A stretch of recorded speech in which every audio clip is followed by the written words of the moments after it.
یار باز آمد و غم رفت و دل آرام گرفت.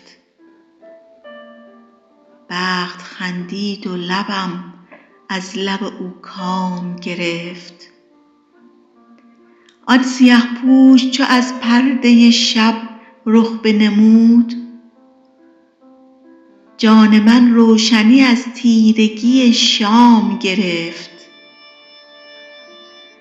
خواستم راز درون فاش کنم یار نخواست، نگهی کرد و سخن شیوه ابهام گرفت.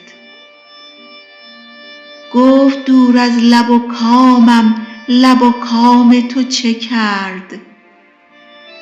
گفتمش بوسه تلخی ز لب جام گرفت. گفت در کوره هجران تن و جانت که گداخت؟ گفتم آن شعله عشقی که مرا خام گرفت.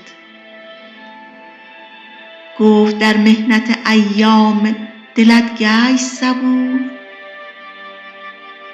گفتم این پند هم از گردش ایام گرفت.